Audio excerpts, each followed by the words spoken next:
In June 2011, Christchurch, New Zealand suffered an earthquake that left a lot of the city in chaos, destroying buildings and infrastructure and leaving over 50,000 homes without power. As a result, there were collapsed houses, ruptured water mains, flooding, and fires due to disrupted electrical lines. Due to the strong ground motions and intense shaking, part of the city experienced a strange phenomenon known as soil liquefaction. Sand boils emerged from asphalt roads, toppling and sinking cars, and causing boulders to fall from hills, resulting in more home damage.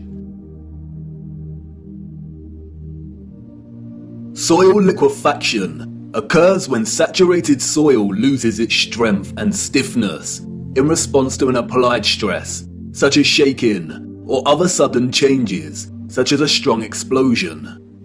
Loose, saturated soil or sand has a tendency to compress when a load is applied, but in the event of a stress, such as shaking or an explosion, we see the opposite. The soil tends to dilute, and the result is treacherous quicksand or quick clay. The land turns to liquid, causing structures of heavy mass, such as buildings, infrastructure, and cars to start sinking, topple over, or collapse. It can also affect dams and bridges. Turbidity currents can also form huge landslides that are impossible to stop. In the worst case scenario, entire cities may be destroyed. As you can see, liquefaction can move entire areas of land. The mud can rise dramatically and rapidly, and its destructive force is unstoppable. It is a well-documented phenomenon. The 1964 earthquake in Nagata, Japan caused liquefaction, and we can see the effects very clearly in these photos. The same here with the 1964 Alaska earthquake. Buildings toppling, cars sinking, infrastructure collapsing. Once the stress has subsided, the soil begins to solidify once again, and we can see the aftermath. Uneven, muddy streets remain where there was once road paving. Returning to photographs of 19th century cities, we see a similar situation here. The roads are unrefined and full of mud. We see unsophisticated, uneven, coarse, and muddy roads everywhere against a backdrop of refined, sophisticated, and magnificent architecture. Could these cities have suffered the similar fate of soil liquefaction that we see in more recent times? Perhaps. But unfortunately, muddy roads is not enough evidence to base any conclusions on, is it? Children ask the most vital of questions, and adults, in their foggy stupor, usually provide the most unsatisfactory answers, often regurgitating learned nonsensical information that leave the child's imagination unfulfilled. Squelching along these muddy 19th century roads, observing their surroundings, a child may ask, why did they build the windows so low to the ground? And what an excellent question. Yes, why indeed did they build windows on ground level? For you see, the people we see in these photographs, sadly, did not build this architecture. And maybe some of them, at some point in their busy day-to-day life, ask the exact same question. We see it everywhere. Windows at ground level.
consistency and prevalence of buried architecture across our realm indicate that whatever happened was a worldwide event, despite regional differences in natural topsoil accumulation and erosion. And there is no official narrative explanation that justifies the buried architecture we see. No explanation provided to justify the amount of mud we see in 19th century photographs of our cities. On the roads, mud piles from clearing, the roads uneven, the land ravaged, but the architecture grand, perfect and intact. Applauded by literary scholars for his use of fog as an opening simile and metaphor to paint a portrait of London as a corrupted hub amidst burgeoning industrialization, many often overlook that Charles Dickens's 1852 novel Bleak House actually opens with a different image. London, Michaelmas term lately over, and the Lord Chancellor sitting in Lincoln's Inn Hall. Implacable November weather, as much mud in the streets as if the waters had but newly retired from the face of the earth.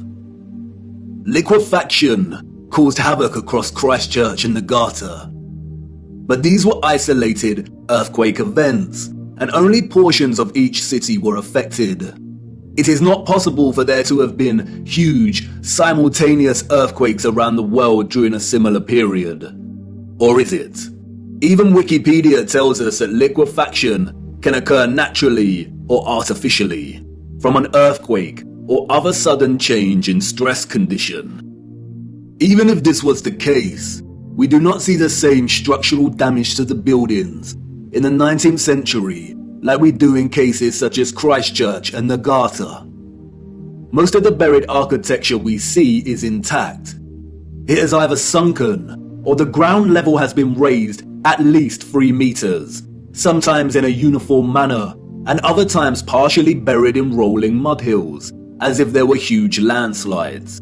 The strange case of the buried architecture provides the following conclusions: that what lies beneath are not the remains of previous civilizations.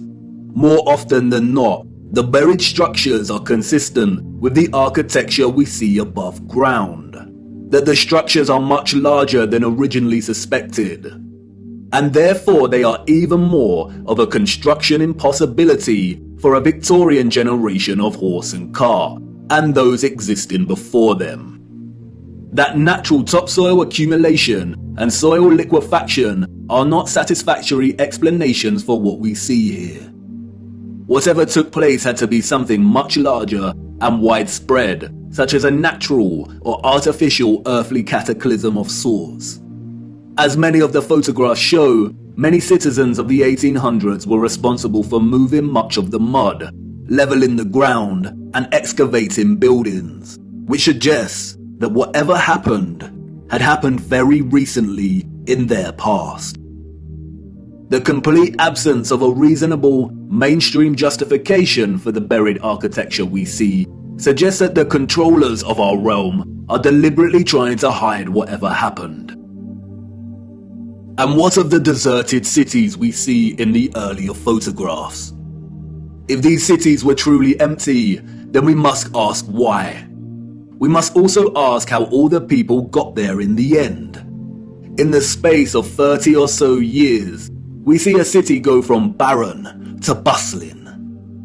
Interestingly, it is Charles Dickens and 19th century literature more generally that offers some clues.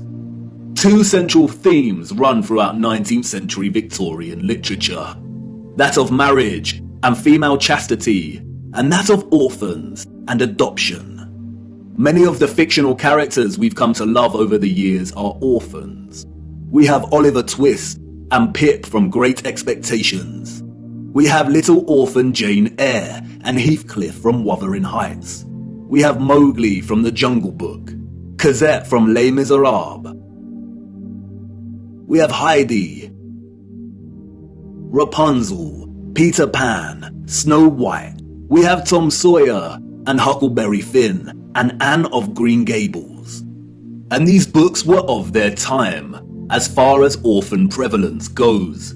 The only issue is that these novels romanticize the orphan as a figure dislocated from society by default, and therefore pave their life's path as one of unforeseen opportunity. This was not reality.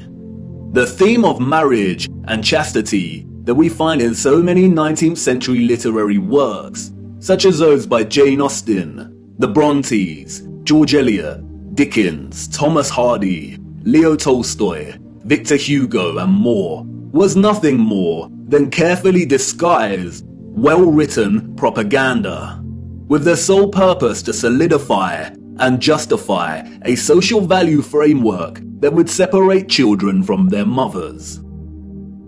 Children born outside of marriage or wedlock were regarded as illegitimate, meaning they did not have a legal status. Illegitimate children was a serious stigma throughout the 19th century. The majority of employers would not hire women with an illegitimate child.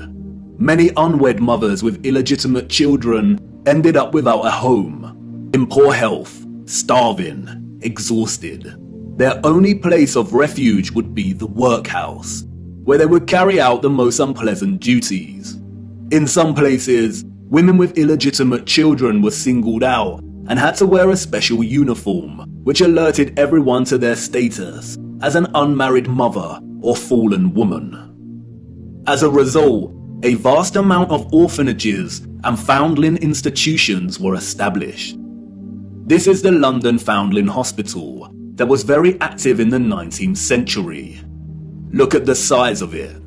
Charles Dickens was obsessed with this place. Inspiration, they say. The official narrative tells us that an estimated 4,500 women handed over their children to this huge building. But this was just one institution. Wikipedia gives us a partial list of over 64 orphanages that were founded in the UK during the 19th century. The list is only partial. The peculiar case of the vast amount of parentless children in the 19th century is well documented by many researchers. And most of them agree it is almost impossible to establish figures that really do justice to just how many orphans there were during this period. Their footprint did not enter the record books. It formed in the mud and was then washed away. It wasn't just the UK. This was a worldwide phenomenon. New York City had 4 foundling asylums alone that processed thousands of children annually. By the beginning of the 20th century, Italy was reporting 32,000 children per year. Spain and Portugal were reporting 15,000 annual foundlings. Before 1860, 374,000 recorded infants were processed by the asylums in Milan, Naples, and Florence alone. Historian David L. Ransell states that Moscow was receiving between 16 and 18,000 infants annually by the 1880s, and sending over 10,000 of these each year to outlying villages for care.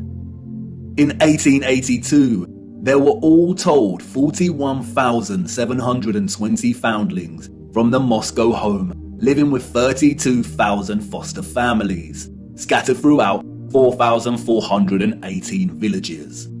A dozen villages had over 90 fosterings each.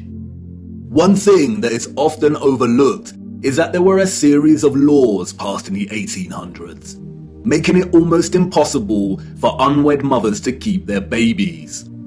The 1833 Poor Law Reformation introduced bastardy clauses that shifted the entire responsibility for the illegitimate child onto the mother. Social stigma meant that she would not be able to provide care for her child and would be forced to hand them over to the authorities, or worse. Advertisements for adoption or nurse care became popular in newspapers. And, as many scholars have pointed out, these were a front for what was termed baby farmers, or paid murder. As Dorothy L. Haller states, The adverts may have been misleading to the general public, but read like a coded message to unwed mothers. No references are asked for, and none are offered. The sum of 15 shillings a week to keep an infant or a sickly child was inadequate, and a sickly child and an infant under 2 months were the least likely to survive, and the cheapest to bury. Infants were taken, no questions asked, and it was understood that for £12 no questions were expected to be asked. The transaction between the mother and the baby farmer usually took place in a public place, on public transportation, or through a second party. No personal information was exchanged. The money was paid, and the transaction was complete. The mother knew she would never see her infant alive again. Most children, however, were not murdered, but were dropped off at the doorsteps of orphanages or the workhouse. All children taken into these institutions were given entirely new identities. They were provided for with shelter, food, and clothing temporarily, and then sent off to workhouses or another location. Photographs in the 19th century were scarce, but towards the end of the century we see more photographs, and the last continent to experience such mass exodus of orphans was the United States. And it is here that we see evidence of the orphan trains. The first group of these orphans arrived in Michigan in 1854, and from that moment on, the movement shipped hundreds of thousands of children across the states until it ended in 1929. Officially, there were over 97 institutions involved in orphans and orphan trains in the 19th century. And again, this was not just the United States. Annie McPherson will go down in history as a woman who scammed more than 100,000 foundlings and shipped them from the United Kingdom to Canada, New Zealand, and South Africa, and even to the outer edges of the earth in Australia, so that they could be sold into child labour. Why do we see so many photographs of orphans in workhouses? Why are they working with machinery created for adult use? Were there not enough adults during this time to carry out this work? And then there is the strange case of the burgeoning American amusement parks at the turn of the 20th century. In addition to rides and exhibits, many of these parks featured an unusual attraction: infantoriums. Visitors of these parks could stroll around with ice cream and swing by these stations, a visit equivalent to that of a fully functional neonatal intensive care unit, complete with incubators filled with sleeping, premature babies. History has been kind to Martin Cooney. Touted as a hero, Cooney was the German mind behind the incubators. His first encounter with premature babies, we are told, was at the 1896 World's Fair. He knew immediately that the exhibition would save babies' lives. The technology to keep premature babies alive was expensive, and he knew the public would pay to see the babies in incubators. He would charge an entrance fee at the amusement parks to generate funds to help these babies live. Nurses tended to the babies as an enraptured public looked on. Like any other amusement, the premature baby exhibits included carnival barkers who tried to lure the public to come and see the babies. I don't know about you, but I find something very off about these incubators. Advertised as featuring living babies, a lot of the fairs where Cooney showed his babies also featured eugenics exhibitions. Eugenics is a field of corrupted pseudoscience that endorses selective breeding to improve the genetic quality of the human population. Eugenics was inspired by Darwinism and was a driving ideology that fueled the Nazis. Why are people paying to see living babies as if they had never seen a living infant before? Did people of the time not have their own babies? And where are these infants' parents? How did they have the technology in the 19th century to keep premature babies alive in such a way? Or is something off, once again, with the official narrative. There were 80,000 premature babies who were treated in these amusement park incubators. 80,000. The hundreds of thousands of orphans in the 19th century are just barely believable. Were women really that carefree? Did America even have the population numbers to justify 80,000 premature babies? We are not talking orphans here, but infants born prematurely. The narrative is not convincing or realistically fathomable. Where did these babies come from? More troubling is Cooney's background. As many historians have pointed out, he had no medical degree or training. His story is a very similar one of unconvincing philanthropy that we find surrounding some of our contemporary figures today that also do not have medical degrees. And then there is Marie Dressler, a Canadian silent film and Depression-era movie star. She adopted one of these incubator babies. Celebrities and adoption. The official narrative conveniently leaves this out of her story and tells us that she may have had a daughter who died as a small child. But the photographs suggest otherwise.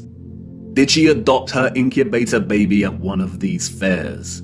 Were the fairs a front for illicit adoption of premature babies? Even if they were premature, did that mean they had no parents? Who owned and was responsible for these parks? And what happened to the babies once they grew and left the incubators? If something feels eerily wrong about the entire narrative surrounding these parks and orphans, it's because we are not being told the truth. Why were there hundreds of thousands of parentless children in the 19th century? Where did they come from? They were relocated all over the world. Europe, America, Russia, Australia, Canada. Why? Especially when most still had a living parent. If pregnancy out of wedlock was such a social stigma that resulted in such trauma, why would so many people put themselves in that position in the first place? Did the government really care about social morality enough to pass laws? And all the effort to build and maintain orphanages and orphan relocation networks, would this not burden governmental finances and administration systems? It certainly would have. But you see, there was a greater purpose behind the government's worldwide agenda: repopulation. The social narrative of chastity was nothing more than propaganda and justification for stealing children. The reason we see empty cities in the early 19th century is because they were in fact empty, void of population. And the reason they are bustling 30 years later is because orphans were shipped into these cities to repopulate them. You see, in the early 19th century, there was a worldwide reset of sorts through depopulation and then repopulation. The people we see in these photographs did not build this architecture. They inherited it, along with a lot of mud. Not only did they inherit it without a clue as to what it actually was and who it belonged to, but they were unknowingly complicit in repurposing pretty much all of these structures. I know, none of this is making much sense at the minute. You are probably wondering why on earth these cities were empty and full of mud. What happened that meant governments needed to repopulate the earth? And I know what you're thinking. This is all very intriguing, but what does this have to do with flat earth? You want to know more about the firmament, the sun and moon, and our stationary plane. Do not worry. Everything will become clearer as we continue our journey. The prevalent evidence of buried infrastructure, coupled with deserted cities and a burgeoning industry of orphans, is just a start. These are all necessary clues, hinting at some kind of cataclysm, but the real story hasn't truly begun yet. The stage had to be set first, and now it is ready. And even if you cannot see it yet, I know you feel it, viewer. The deserted cities, The buried architecture and orphans all signal a looming darkness. There is a great black cloud in front of us, and I won't lie, we are heading right into the heart of it. And like I said before, we do not have much time. Come on, it's time for me to honor my promise and take you back to the future.